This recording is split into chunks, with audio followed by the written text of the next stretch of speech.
Qui résistera à mon Dieu? Personne ne peut, personne ne le fera. Qui résistera à mon roi? Personne ne peut, personne ne le fera. Coucou tout le monde, j'espère que vous allez bien. Bienvenue sur ma chaîne. Moi c'est Myriam pour ceux qui ne me connaissent pas. Ça fait super longtemps que je n'ai pas posté de vidéo. Désolée, j'avais beaucoup de choses à faire. Mais voilà, je rends grâce à Dieu, je suis en bonne santé et c'est ça l'essentiel. Comme vous pouvez le voir à partir du titre, aujourd'hui nous allons parler de l'obéissance et de la soumission de la femme dans le foyer ou dans le couple. Donc, commençons tout de suite.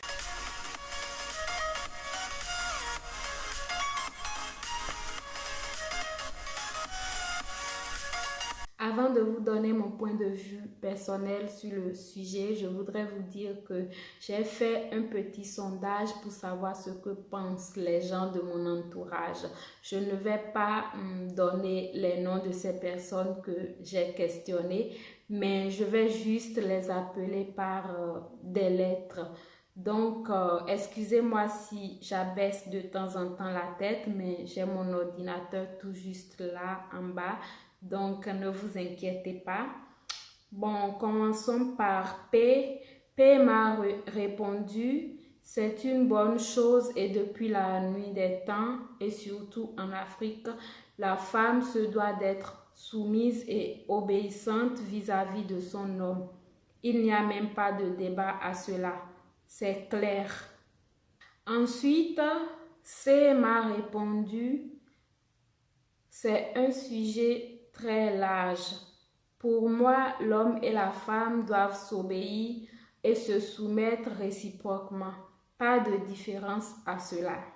T qui m'a répondu également, la femme doit se soumettre à son homme. L'obéissance est très primordiale car sans elle, le couple ne fonctionnera pas. Ensuite, D m'a répondu, au fait, dans un couple, l'obéissance et le respect est capital et primordial des deux côtés. Maintenant, nous, dans notre culture africaine, pour la bonne marche des choses, il est bienséant que la femme obéisse à l'homme. Pourquoi?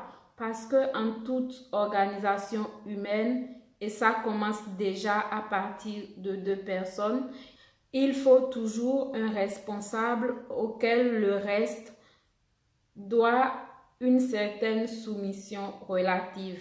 Et là, il faut le dire, l'obsession et soumission ne veut pas dire que la femme devienne l'esclave de l'homme dans le couple. Mais tout au moins, elle l'écoute, respecte les règles établies ensemble avec l'homme pour la bonne marche des choses dans la vie du couple. C'est comme par exemple quand tu es dans un service, ton supérieur hiérarchique, tu lui dois un certain respect et obéissance dans l'accomplissement des missions afin que tout aille bien. Ensuite, il dit, toutefois en couple, l'homme ne doit en aucun cas se prévaloir du respect et de l'obéissance que lui doit la femme pour la réduire en esclave au point de la maltraiter. Non, et il doit aussi savoir lui être aussi respectueux et reconnaissant. U qui nous dit, la femme doit obéir et se soumettre à son mari en ce thème que c'est lui le chef de la famille, le maître de la maison. Bien vrai que nous ne sommes pas dans une cour royale pour parler de chefferie, mais en Afrique, c'est ça. Juste que l'homme, dans ces conditions, ne doit pas abuser de sa chefferie ou du fait que la femme lui est soumise et de la traiter comme une esclave.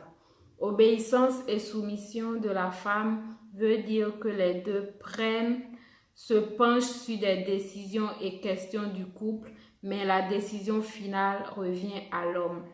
Donc, voilà ce que dit mon entourage. Maintenant, allons voir ce que dit la Bible. Prenons 1 Corinthiens chapitre 11, versets 11 à 12. 1 Corinthiens dit dans le chapitre 11, « Toutefois, dans le Seigneur, la femme n'est point sans l'homme, ni l'homme sans la femme. Car de même que la femme a été tirée de l'homme, de même l'homme existe par la femme et tout vient de Dieu. » Ensuite, nous avons aussi 1 Corinthiens 7, 3 à 4. 7, 3 à 4, qui nous dit que le mari rende à sa femme ce qu'il lui doit et que la femme agisse de même envers son mari. La femme n'a pas autorité sur son propre corps, mais c'est le mari.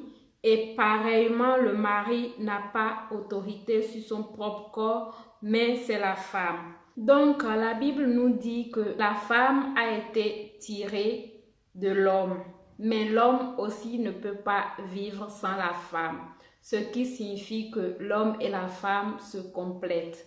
L'homme ne peut pas prendre sa femme comme une esclave parce que peut-être Dieu a pris une partie de sa côte pour créer la femme. L'homme et la femme doivent se respecter. L'homme et la femme forment une seule chair. Et voilà, l'homme et la femme doivent trouver une entente pour porter le foyer de l'avant. Si nous lisons aussi dans 1 Timothée chapitre 3, versets 4 à 5, la Bible déclare que l'homme, il faut qu'il dirige bien sa propre maison et qu'il tienne ses enfants dans la soumission et dans une parfaite honnêteté. Car si quelqu'un ne sait pas diriger sa propre maison, comment prendra-t-il soin de l'Église de Dieu? Donc, 1 Timothée nous explique clairement que l'homme doit participer aussi au bien-être et à l'éducation de la famille. Nul est supérieur à l'autre. Ils sont tous au même titre. Donc, autant que la femme investit dans le foyer, dans le couple, l'homme aussi doit le faire. La femme ne doit pas dire, voilà, moi je suis là, c'est l'homme qui me commande et tout ce que l'homme fait, je dois le cautionner sans dire un mot et tout. Non. La Bible nous dit que, voilà, l'homme et la femme quitteront leur famille, leurs parents et seront ensemble et formeront une seule chair. Du moment où vous êtes une seule chair, vous vous devez réciproquement du respect, vous devez la compréhension, l'entente dans le couple parce que après il y aura aussi les enfants et rappelez-vous que les parents sont le miroir de leurs enfants et souvent le futur d'un enfant dépend aussi de l'éducation que ses parents lui attribuent. Donc, ceux qui pensent que voilà, l'homme doit être le maître de la maison, l'homme est le chef et tout, réfléchissez bien, lisez les passages de la Bible et voilà, méditez bien sur ce qui est écrit et réfléchissez bien avant de faire les choses. Toi qui me regardes en ce moment, si tu vis dans un foyer où tu es soumise à ton mari ou tu es soumis à ta femme de manière violente et ça devient quelque chose de forcé et tout, sincèrement, je ne te conseille pas de vivre dans un foyer pareil.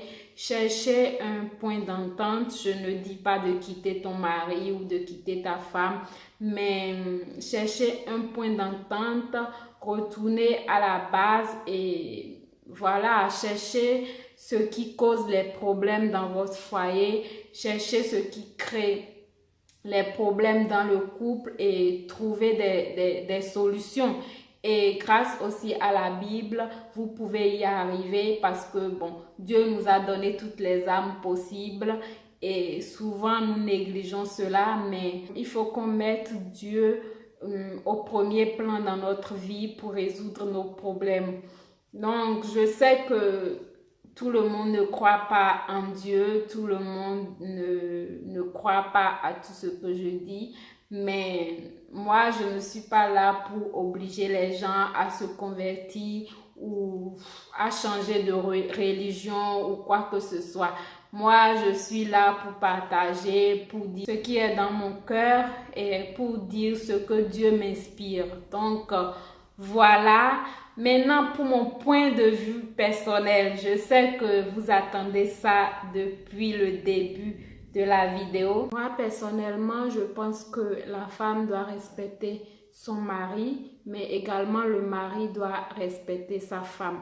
Mais pourquoi tout est focalisé sur la femme?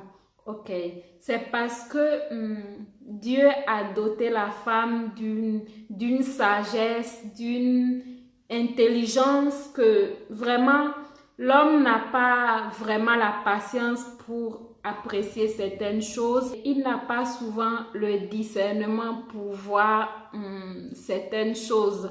Donc la femme, Dieu l'a créée d'une manière, je ne sais pas comment l'expliquer. La femme, elle est douce, elle est sensible et tout. Donc, ce n'est pas pour rien que la femme est faite aussi pour concevoir. Parce que l'amour d'une femme peut amener la paix dans un foyer. Vous voyez ce que je veux dire?